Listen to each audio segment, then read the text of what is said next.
So nothing ever gets done without a supportive community. And so we have this BRRR today to celebrate who we are as a community, to celebrate all of your contributions to our efforts.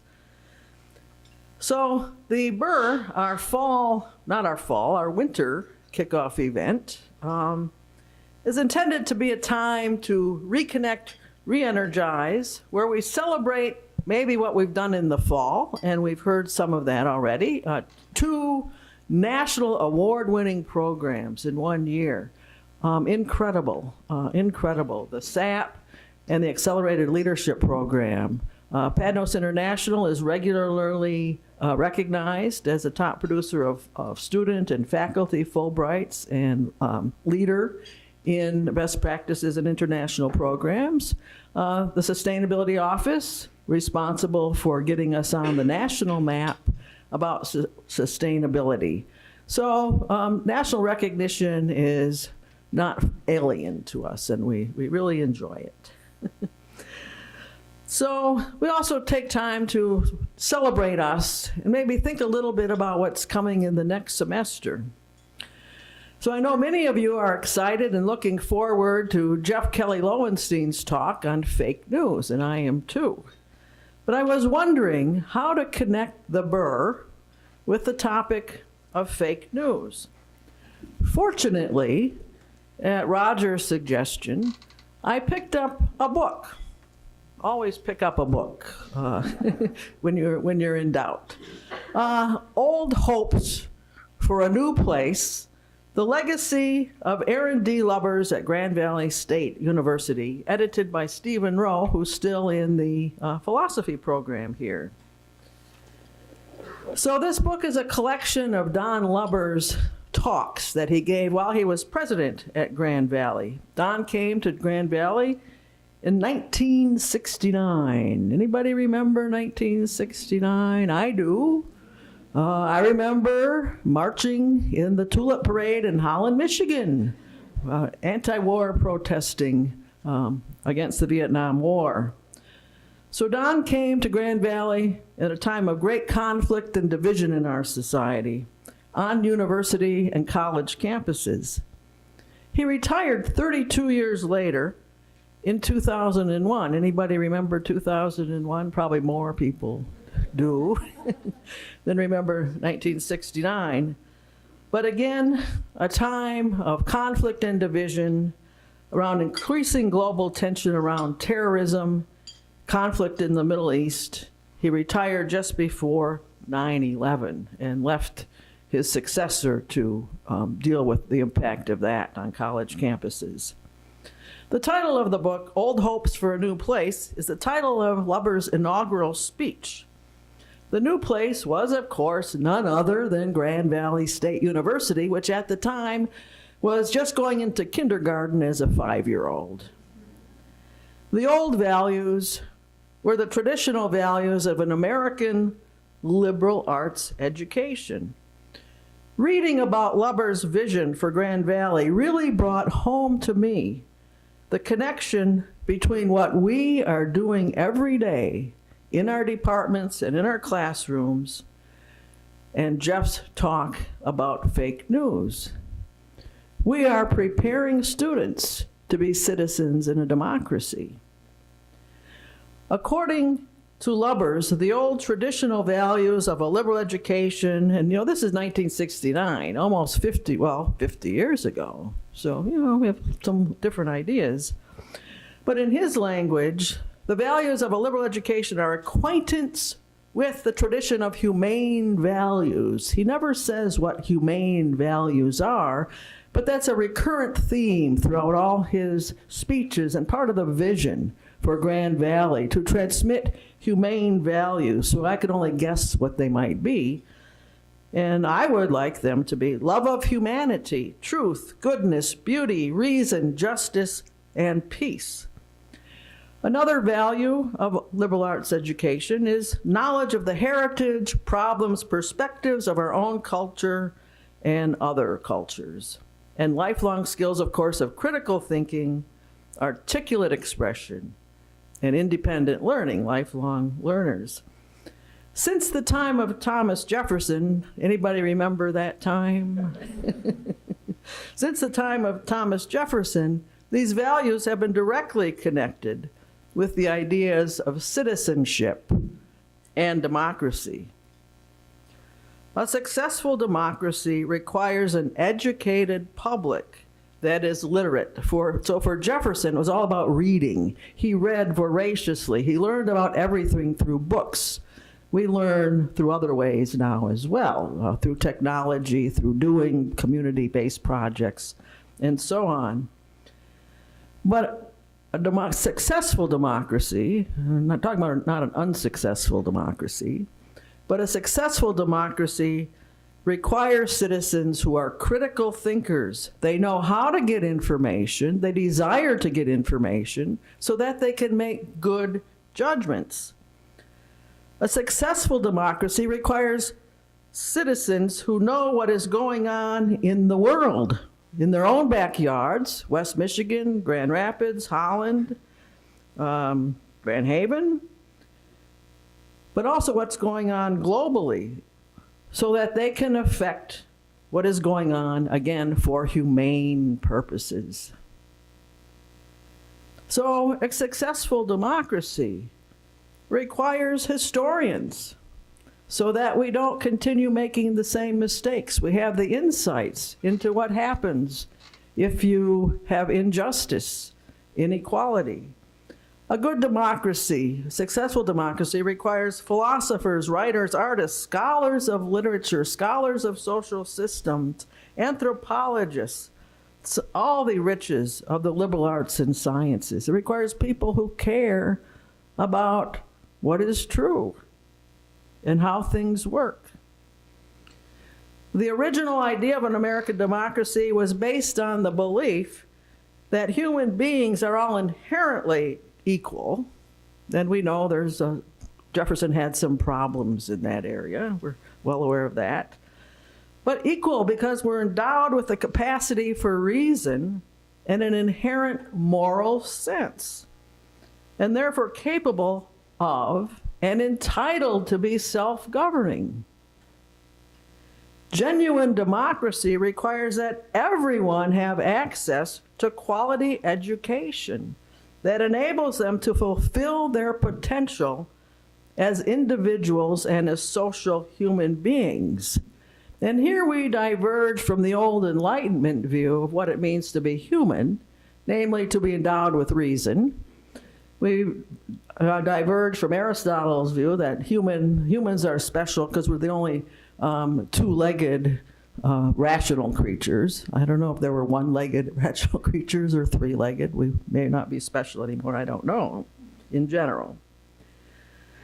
But humans are much more than rational beings. We have the capacity for community and relationships, to love and care, at least in equal parts of our humanity. And so the ideal of public education was born, where everybody has access to education.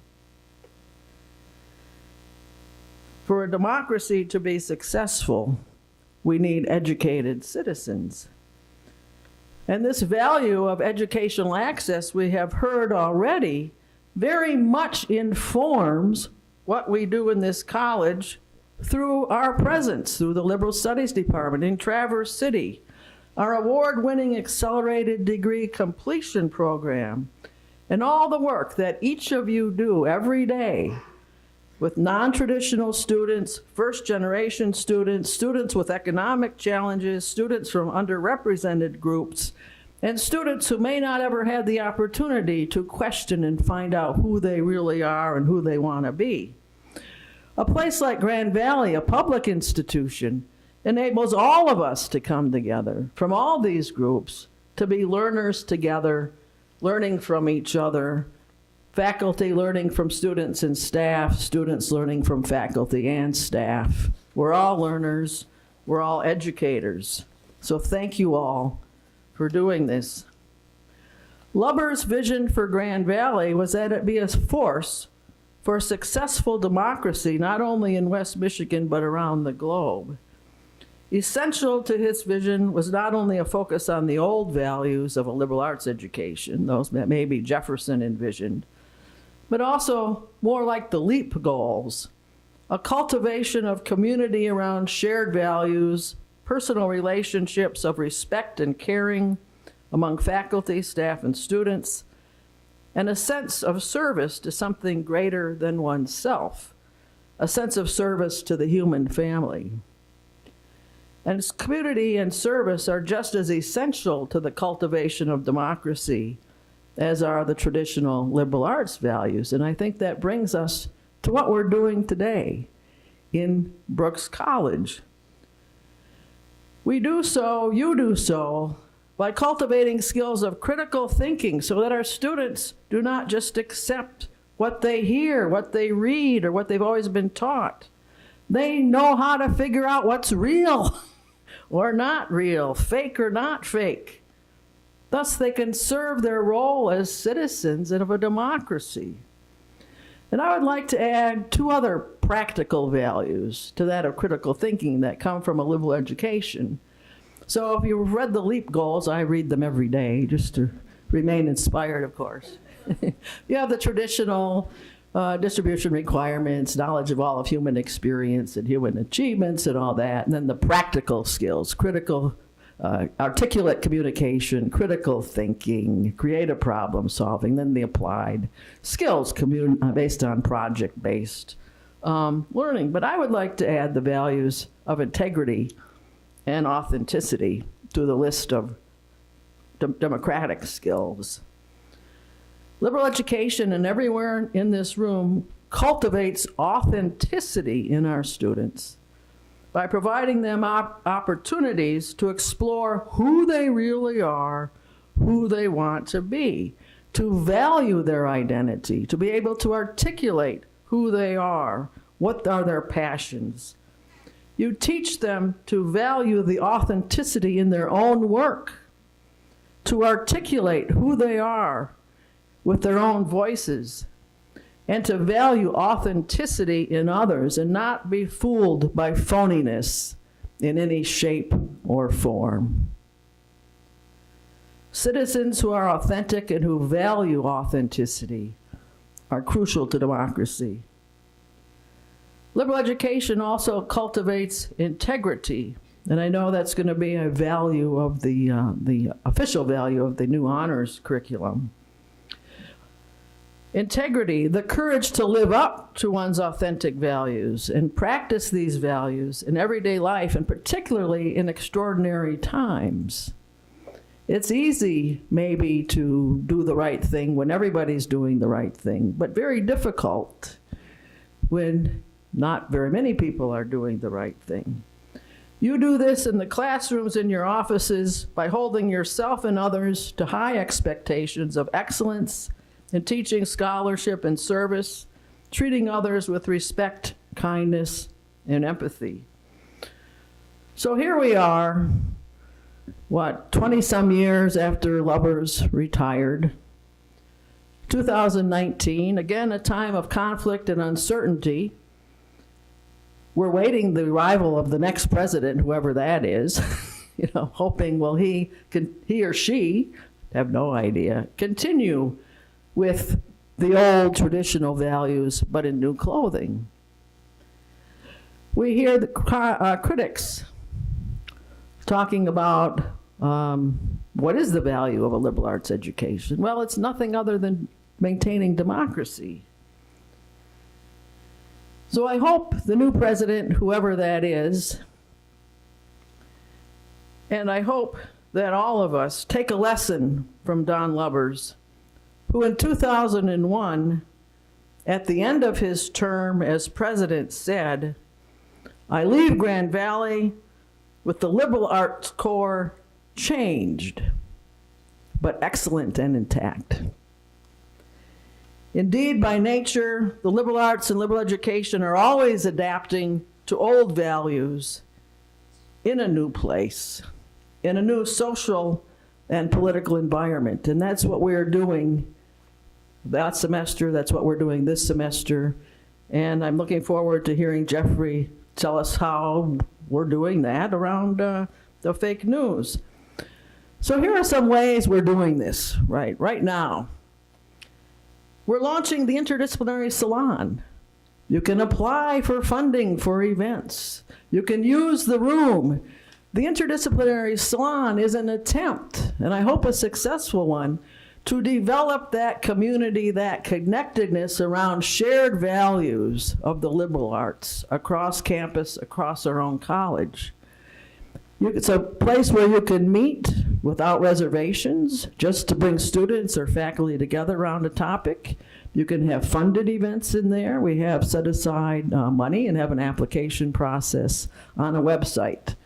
So it's my great hope that the Interdisciplinary Salon will foster that spirit of intellectual conversation and shared purpose.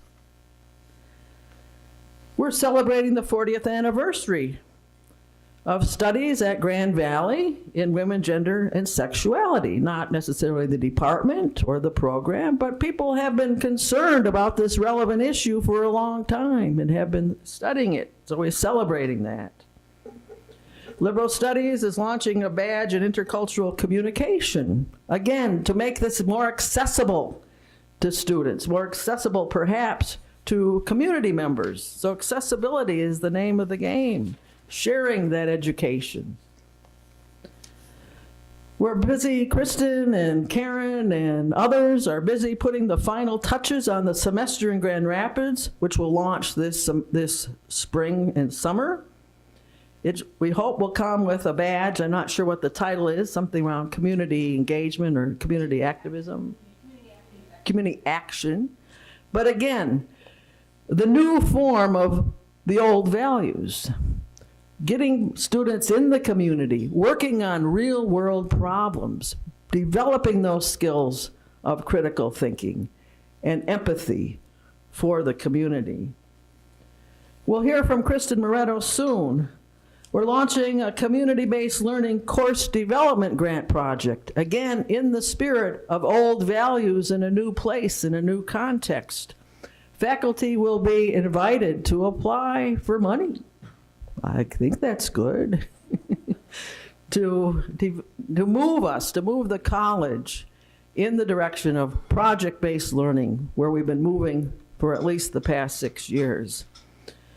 We're doing in the unit heads meeting a lot of work on infrastructure, formalizing college-wide expectations on mentoring of pre-tenure faculty, coordinating rubrics among the departments on annual performance reviews. This is all in the service of excellence and fairness. People need to know what the rules are, and we need to be on the same page. And again, 2 of our programs have won national awards this year. Congratulations. So, we celebrate who we are, what we do. If people say, what's the point of liberal education? It's nothing less than saving democracy, which I think is pretty important.